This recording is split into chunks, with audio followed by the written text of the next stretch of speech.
اور جس نیکی پر خدا تجھے بخش دے وہی نیکی سب سے بڑی ہے۔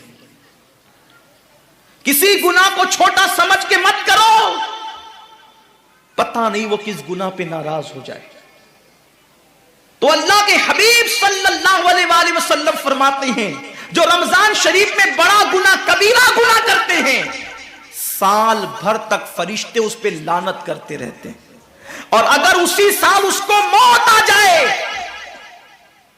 اسی سال جس نے ماہ رمضان میں گناہ کبیرہ کیا تھا، اس نے بڑا گناہ کیا تھا، اب بڑے بڑے گناہوں کو گنایا گیا۔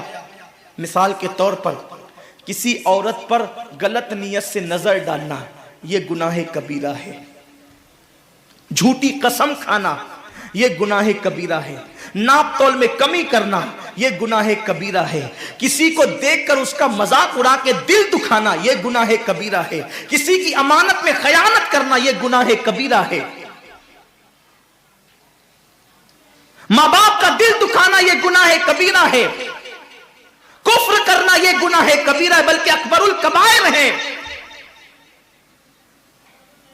70 کی فہرست امام سیوطی نے گنائی ہے، اور پھر 70 کی فہرست گنانے کے بعد فرماتے ہیں 70 پر یعنی 1 2 3 4 والا 70 نہیں، بلکہ اللہ کے حبیب نے یہاں جو 70 فرمایا ہے، یہ 70 گنتی والا 70 نہیں ہے، بلکہ کثرت بتانے کے لیے 70 ہے۔ جیسے کہ ہم کہتے ہیں نا، میں نے تجھے 50 بار سمجھایا تو نہیں مانا، میں 100 بار تیرے گھر آیا تو نہیں ملا، تو اس کا مطلب یہ نہیں کہ 99 کے بعد ایک جو ملا کر کے آتا ہے وہ 100 نہیں، گنتی کا 100 نہیں۔ یہاں 100 بتانا کثرت بتانے کے لیے ہے، یہاں 50 کہنا کثرت بتانے کے لیے ہے۔ تو اللہ کے حبیب فرماتے ہیں 70 بڑے گناہ ہیں، یعنی اتنی طویل تعداد میں اتنی کثرت سے ہے بڑے گناہ کہ تم ان کو شمار نہیں کر سکتے۔ بس اتنا کہ جس گناہ پہ خدا ناراض ہو جائے وہ بڑا گناہ۔ تو جس نے رمضان شریف میں قصدن بڑا گناہ کیا، قصدن، نماز کو چھوڑنا بھی گناہ کبیرہ ہے، نماز کو ترک کرنا بھی گناہ کبیرہ ہے۔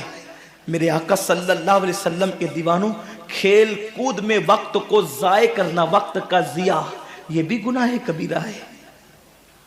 آقا فرماتے ہیں جس نے رمضان شریف میں گناہ کبیرہ کیا، اس رمضان سے لے کر آنے والے رمضان شریف تک فرشتے اس پہ لعنت کرتے ہیں۔ یہ لعنت کیا ہے؟ لعنت سمجھتے ہیں؟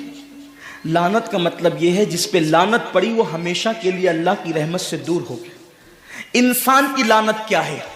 انسان کی لعنت، ایک جانور پر حضور علیہ الصلوۃ والتسلیم کسی صحابی کے جانور پر بیٹھے تھے، وہ دھیرے چل رہا تھا، کسی نے کہہ دیا کہ اس پہ لعنت ہو، یہ دھیرے چلتا ہے۔ حضور علیہ السلام نے اس جانور کے نیچے اتر کر فرمایا جس پہ لعنت کر دی گئی میں اس جانور پہ سواری نہیں کر سکتا۔ یہ ایک انسان کی لعنت کا اثر ہے۔ جس پہ معصوم فرشتے لعنت کرے اس کا انجام کیا ہوگا؟ وہ بھی 1 2 لعنت نہیں۔ رمضان شریف کو چھوٹا مت سمجھیے، 1 کے 70 پر آپ کی نظر ہے، گناہ نیکیوں کی کثرت پہ آپ کی نظر ہے، گناہوں کی تباہی پہ آپ کی نظر نہیں ہے۔ اللہ کے رسول صلی اللہ علیہ وسلم نے فرمایا جیسے ماہ رمضان شریف میں نیکیوں کا درجہ بڑھ جاتا ہے، ویسے ماہ رمضان شریف میں گناہوں کا بھی معاملہ بڑھ جاتا ہے۔ یعنی اگر رمضان شریف میں تم 1 گناہ کرو گے تو اور دنوں کے اندر جو گناہ کرتے تھے اب اس گناہ سے زیادہ تمہیں عذاب دیا جائے گا، کیونکہ آپ نے ماہ رمضان کی حرمت کو پامال کیا ہے، آپ نے ماہ رمضان شریف کی عزت کو پامال کیا ہے۔ تو سوچو انسان کی لعنت پڑے، یہ حال ہے۔ تو جس پہ فرشتوں کی وہ بھی 1 2 نہیں، پورے سال تک فرشتے لعنت کرتے ہیں۔ اور اللہ کے نبی صادق و مصدوق نبی نے فرمایا کہ اگر وہ اسی سال رمضان شریف آنے سے پہلے مر جائے تو اس کے پاس کوئی نیکی نہیں ہوگی جو اس کو جہنم کی آگ سے بچا سکے، اور اس کا ٹھکانہ تو جہنم ہی ہوگا۔ خدا کے لیے اپنے حال پہ رحم کرو، اپنے آپ کو جہنم کا ایندھن مت بناؤ۔ ہمارا جسم اتنا طاقتور نہیں ہے کہ ہم اپنے جسم پر جہنم کے عذاب کو برداشت کر سکے۔ میری قوم کے جوانوں، اپنی جوانی پہ اترانے والوں، اپنی قوت پہ ناز کرنے والوں، اللہ کے رسول صلی اللہ علیہ وسلم فرماتے ہیں کہ جہنم کی آگ کی ایک چنگاری اگر دنیا کے سمندر میں ڈال دی جائے تو دنیا کے سارے سمندر آگ سے بھڑکنے لگے۔ اس چنگاری کو، وہ جہنم